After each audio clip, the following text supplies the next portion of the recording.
Yo, the Foolio murder case just keeps spiraling into madness. The latest jaw-dropper that's got everyone talking is Rashad Murphy, the fourth suspect arrested in Foolio's murder. Turns out, Rashad is the brother of 1200 Spazz, the same dude whose grave Foolio and his crew disrespected by pissing on him. Stay tuned as we dive deep into this connection and uncover details that'll blow your mind. Shocking connection unveiled. It's starting to look like Foolio's death was all part of one massive revenge plot, with Rashad Murphy out for blood to avenge his brother, 1200 Spazz. If you don't know, 1200 Spazz was one of Foolio's biggest enemies, tragically killed back in 2018. Foolio is believed to have had a hand in Spazz's killing, and it seems like Rashad's move to kill Foolio was just retribution. Rashad Murphy was the fourth suspect arrested in the Foolio murder case. Initially, after the first three suspects were caught, Rashad was on the run. His arrest came after the Jacksonville Sheriff's Office received a crucial tip. Acting on this tip, they pinpointed Rashad's hideout at the Collins Preserve apartment, nestled between I-295 and Collins Road. Teaming up with the U.S. Marshals Service, they mobilized in full force. SWAT, JSO, CPR, and gang units surrounded the building, ensuring there was no escape for Murphy. They even evacuated nearby residents to keep everyone safe as they moved in. For hours, it was a tense standoff. Officers tried to communicate with Murphy. Over a loudspeaker, they called out to him, urging him to surrender peacefully. But Murphy stayed holed up inside, and the tension only grew as the standoff stretched into the night. The SWAT team, experts in handling high-stakes situations, prepared for a more forceful approach if needed. As midnight approached, the decision was made to escalate the operation. Utilizing specialized tactics, the SWAT team breached the apartment. Crawl towards me! Bro, come on!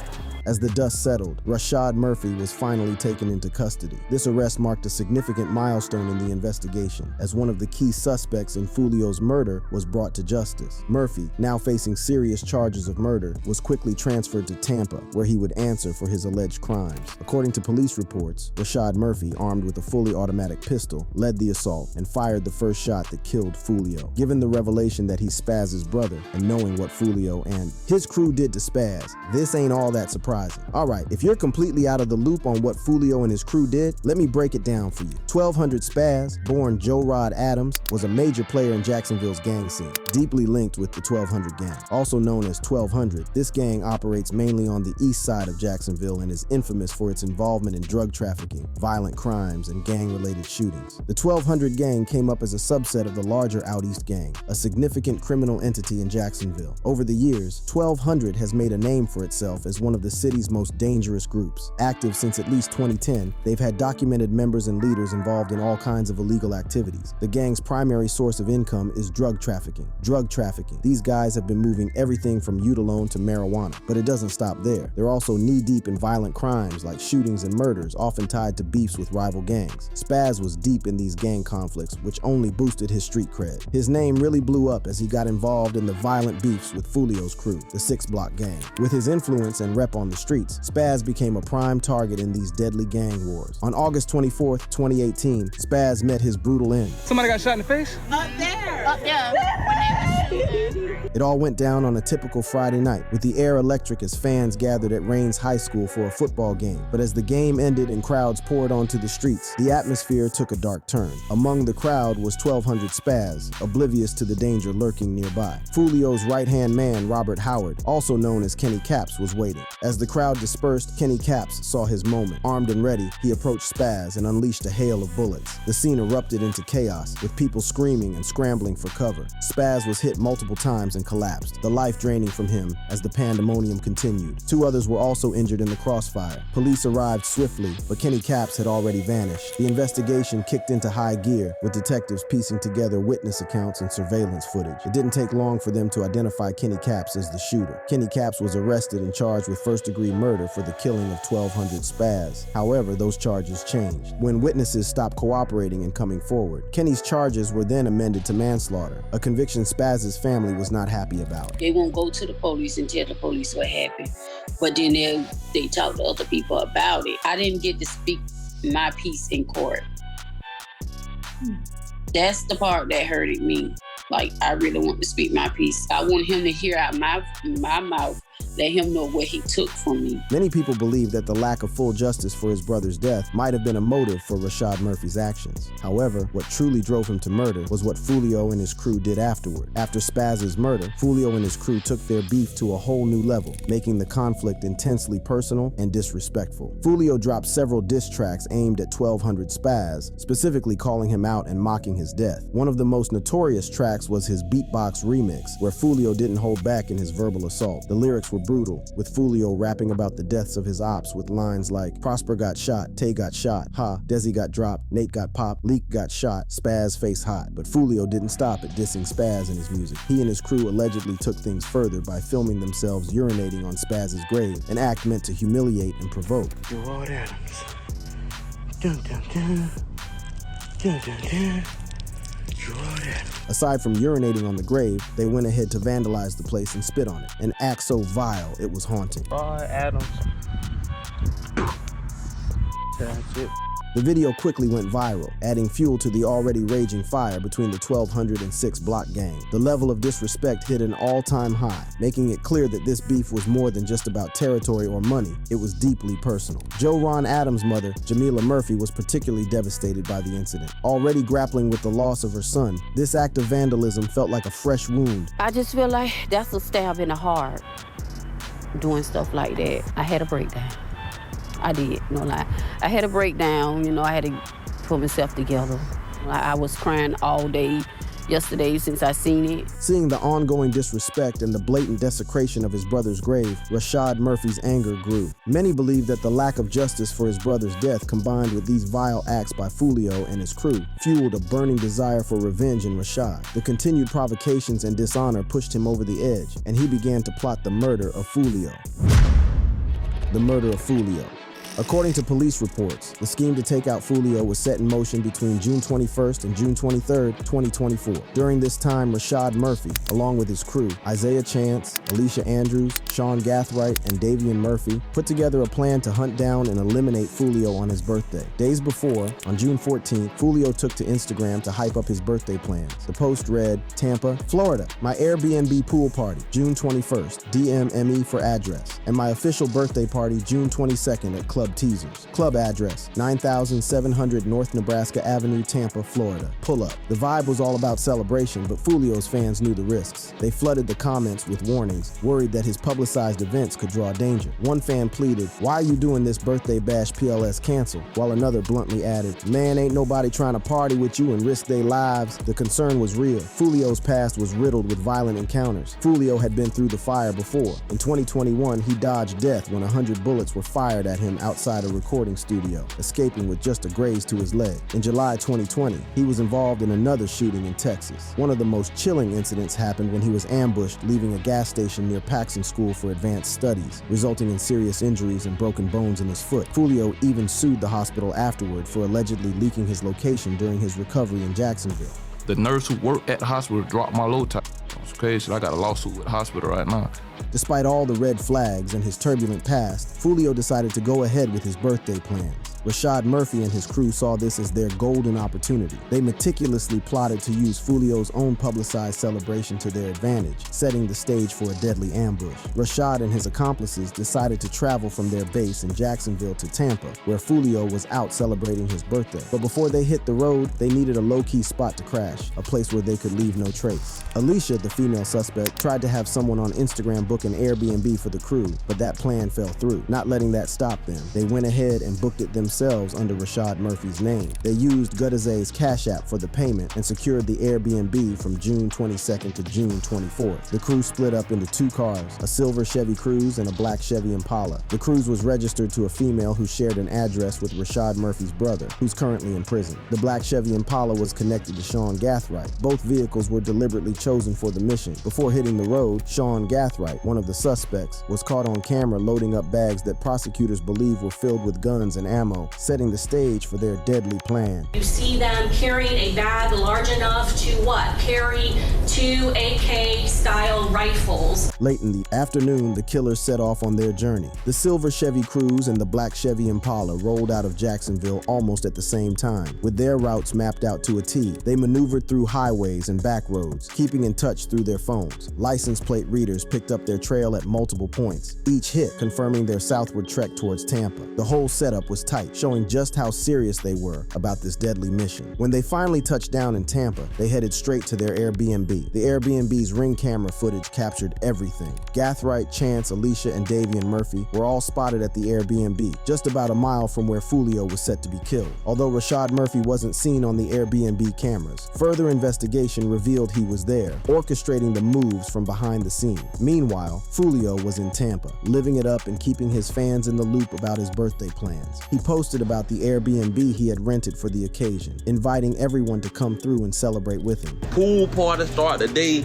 at 5, 6 o'clock. If you already got the address, pull up, man. You got the address, pull up. If you need the address, DM me right now. The pool party start at 5, 6 o'clock. Foolio's birthday bash started off great, with a large crowd coming to celebrate with him. He kept the vibe alive by sharing more updates on his Instagram, making sure everyone knew the party was in full swing. Appreciate everybody popping out for my birthday, you know what I'm saying? Birthday. Happy birthday. Everybody got their shot, put their shot in the air, man. Okay, David. Everybody take this on 3, man. 1, 2, 3. Rashad and his crew were glued to Foolio's posts, tracking his every move. But the Airbnb party didn't last long. As the night went on, more people showed up, and the vibe kept getting wilder. Eventually, the crowd got too big, breaking the Airbnb's limit. The landlord found out about the rager and decided to shut it down. Foolio and his crew were kicked out, but he wasn't about to let that kill his vibe. Foolio quickly posted his next move on Instagram, sharing a flyer for a nearby club where the party would continue. The party was just shifting locations, and Foolio made sure everyone knew the new spot, including the deadly ops tracking his every move. Surveillance footage from these locations captured Isaiah Chance and Alicia Andrews tailing Foolio in a silver Chevy Cruze. Chance was frequently seen talking on a phone, which a phone that was later revealed to belong to Alicia later confessed was hers. As the party moved to the club, surveillance footage captured Isaiah Chance and Alicia Andrews tailing Foolio in a silver Chevy Cruze. Chance was frequently seen on the phone, which later turned out to be Alicia's, as she confessed during the investigation. At the club, cameras caught Foolio and his crew arriving, looking ready to keep the party going. After the club closed, Foolio and his squad gathered in the parking lot while his manager searched for a spot to crash. They decided on a nearby Holmes 2 Suites hotel and made their way over. When Foolio and his entourage pulled up at the Holmes 2 Suites, the suspects were still on their tail. The silver Chevy Cruze did a slow roll past Foolio's parked cars twice, scoping out the scene and confirming their target. The whole night was turning into a deadly game of cat and mouse, with the tension building as they tracked Foolio's every move. By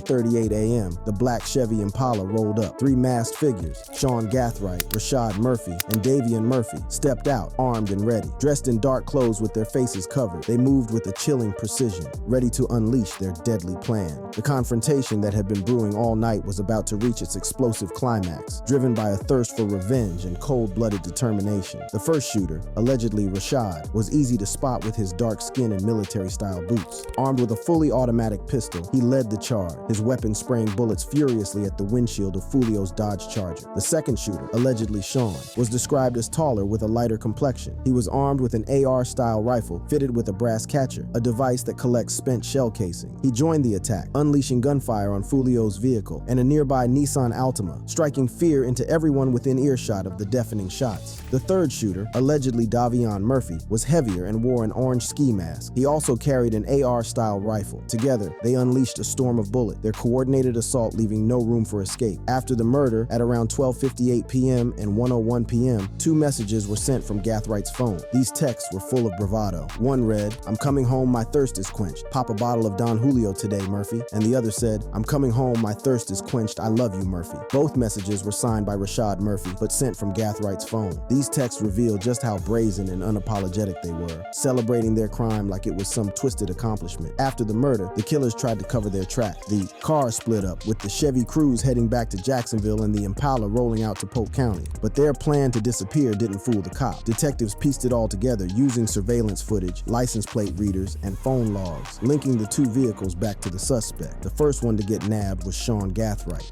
Driver! Open the car door! Let me see your hands! Gathright landed on the cops' radar when they pulled him over in a routine traffic stop. Just 3 days after Foolio's murder, on June 26th, Jacksonville Sheriff's deputies spotted a gold SUV speeding with dark-tinted windows. They lit up their unmarked car and pulled the SUV over. Behind the wheel was 18-year-old Sean Gathright. As soon as the deputies approached, the strong scent of marijuana hit them, but Sean played it cool, denying he had any weed or had been smoking. The deputies weren't buying it. They told Sean to step out and stand at the back of the SUV while they searched the vehicle. Inside, they found a small bag with marijuana residue and some mushrooms, but that was just scratching the surface. In the center console, they found a Glock 19, and in the back seats, there were several bags of ammunition along with firearm parts and accessories. The discovery of the gun and ammo set off immediate alarms. Sean got cuffed right there and taken into custody. They hauled him over to the Crime Gun Intelligence Center for questioning. The deputies knew they had hit a significant lead, but they didn't realize just how crucial Sean's arrest would be in cracking the whole case wide open. Although they let him go after the interview, it wasn't over. New evidence came to light quickly, leading to his rearrest at a busy Jacksonville shopping center on July 27. Keep coming. Keep coming. Keep coming. Walk back to me. After nabbing Sean Gathright, the police set their sights on the other suspects. They moved in on Isaiah Chance and Alicia Andrews next. Both of them were taken down at the same location, with Isaiah getting arrested first. Isaiah Chance, this is the Jacksonville Sheriff's Office. We are in your front driveway. We have a warrant for your arrest. Come to the front door with nothing in your hand. Followed shortly by Alicia. Keep walking. Keep walking. Keep walking. Keep walking. Now turn around. Put your hands behind your back. After the first 3 suspects were arrested, Rashad Murphy was then captured. However, Davion Murphy, the 5th suspect and Rashad's cousin, is still on the run. According to the police, Rashad rolls with the 1200 gang just like his brother Spazz, while Isaiah Chance is repping the ATK gang. Authorities confirmed that Foolio's murder is linked to the ongoing gang war, which isn't a shock since this beef is the same one that led to Spazz's death. The gang war. For years, Jacksonville has been a war zone for rival gangs, causing chaos throughout the city. The constant turf wars and feuds have led to countless violent incidents, turning the streets into a dangerous battlefield. This ongoing conflict has claimed the lives of many young, talented rappers, cutting their careers short and leaving behind a trail of grief and devastation. The main beef in Jacksonville is between the ATK and KTA gangs. ATK, which goes by names like Aces Top Killers, Aces to Kill, and Aim to Kill, isn't your typical gang from one hood. Instead, ATK is a mix of crews from the east and west sides of the city. This diverse lineup makes ATK a serious player in Jacksonville's gang scene. Their spread across different parts of the city gives them a unique edge, making them a powerful and dangerous force to reckon with. As y'all probably know, the face of ATK is none other than Young Gene Ace. Originally from East Chicago, Indiana, Ace moved to Jacksonville, Florida when he was just 4. Over the years, he's become synonymous with ATK, embodying the gang's presence in the city. ATK isn't just about Ace, though. Other notable members include Young 23,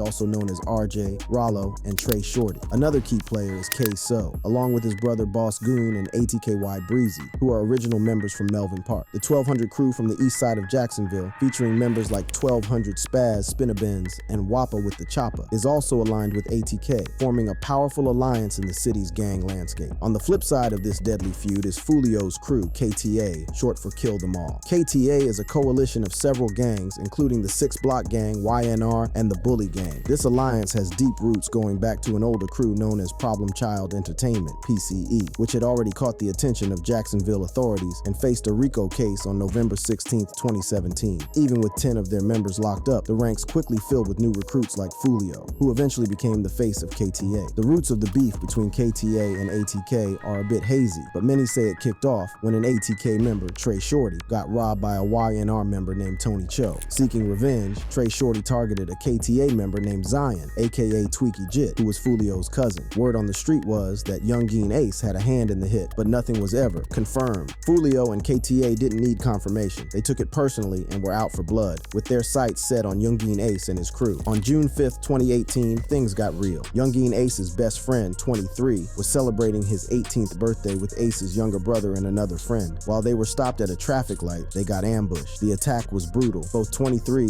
and Ace's brother lost their lives. Young Gene Ace survived, but took 8 bullets. Nah, once in the hand. Yeah. Once I had one in my arm and shit. The rest of them, I got grazed in my back, but I got shot 6 times. After Youngin Ace's brothers were tragically killed, KTA decided to escalate the feud by invading the gravesite of 23, one of Youngin Ace's close affiliates who had fallen. During their video shoot, KTA members showed blatant disrespect at the gravesite, snapping photos with their shoes on the grave marker, making offensive hand gestures, and mimicking gun poses. This bold move reignited the beef, with nearly everyone in those pics getting taken down by ATK members looking to settle scores. The first target was BGY Bezzy. BGI Bezzy, whose real name was Adrian Lee McKenzie, was gunned down on the night of May 17, 2023, on the 3600 block of Effie Street, a neighborhood long plagued by violence. Reports indicate multiple shots were fired, and when police arrived, they found a harrowing scene. 2 boys and BGY Bezzy critically injured. BGY Bezzy was rushed to the hospital, but despite the best efforts of medical staff, he was pronounced dead on arrival. The drive-by shooting left both the community and his family reeling from the shock and devastation. No one in the city can actually tell y'all why Adrian got killed, because nobody knows. The violence didn't stop there. The next victim was Jake Jitt, who met his end on August 16, 2023, while driving through Duval County on his way to visit Kenny Capps. As he cruised down the highway, a vehicle pulled up next to him, and a shooter inside began firing without warning. The highway erupted into chaos as the gunfire rang out. Jake, realizing the imminent threat, attempted to escape by accelerating, but the attempt was in vain. In the ensuing panic, he lost control of his car, which violently collided with a parked semi-truck. The crash was catastrophic, turning his vehicle into a mangled heap and leaving him trapped inside. Jake Jitt was pronounced dead at the scene. Next up was Rico Osama. He was gunned down while sitting in his car in a Jacksonville parking lot on October 15, 2023. The shooting went down in broad daylight, and it was clearly a targeted hit. Witnesses saw a suspect approach Rico's vehicle and open fire before making a quick getaway. Despite emergency crew's swift response, Rico couldn't be saved and was declared dead shortly after. The cycle of revenge and gang warfare set the stage for Rash to take out Foolio on June 23, 2024. What's your take on all this? Drop your comments below. Thank you for watching. If you enjoyed watching this video, click on one of the boxes playing on your screen to watch more similar content.